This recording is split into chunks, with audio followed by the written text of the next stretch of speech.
ఖచ్చితంగా మాల వేసుకున్న వాళ్ళే వంట చేయాలా, లేదా తన యొక్క భార్య వంట చేస్తే అది తినవచ్చా?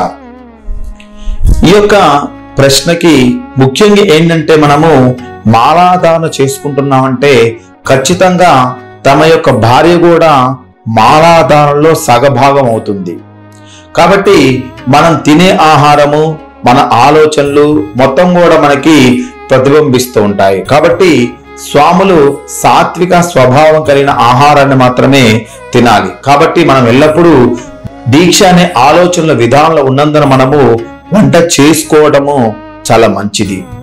కాబట్టి మనం ఎల్లప్పుడూ పూజ, భజన, శరణఘోష వంటి వివిధ రూపాల్లో మనము సాక్షాత్ స్వామివారిని మనము చూస్తూ ఉన్నాము, పొగుడుతూ ఉన్నాము, స్వామివారికి భజన చేస్తూ ఉన్నాము.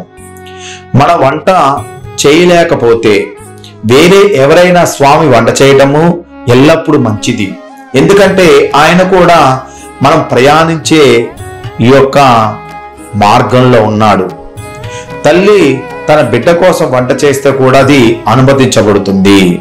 ఎందుకంటే తల్లి బిడ్డకు మొదటి దేవుడు, మార్గదర్శకురాలు, శ్రేయోభిలాషి.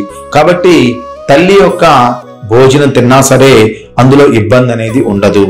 ఇక భార్య చేసిన వంట కూడా తిన్నా సరే దానిలో ఎటువంటి ఇబ్బంది ఉండదు. కానీ ఈ యొక్క భార్య వంట చేసే సమయంలో గాని, వంటను వడ్డించే సమయంలో గాని మనసుని, శరీరాన్ని ఇవన్నీ కూడా మనము ఖచ్చితంగా నిర్మలమైనటువంటి మనసుతో మనము చూస్తూ ఉండాలి. అదేవిధంగా స్వామివారి పట్ల ఆలోచన విధానాన్ని మొత్తం కూడా కొనసాగిస్తూ ఈ యొక్క సాత్విక భోజనం చేయడం వల్ల స్వామివారి యొక్క అనుగ్రహాన్ని మనము పొందుతూ ఉంటాము. కాబట్టి మనకు భార్యలో మీలో సగభాగం కాబట్టి ఆమె మీకు సేవ చేయడం ద్వారా, మీకు మద్దతు ఇవ్వడం ద్వారా, అదే విధంగా స్వామివారికి అనుగ్రహం ఇద్దరికీ కలుగుతూ ఉంటుంది. స్వామియే శరణమయ్యప్ప.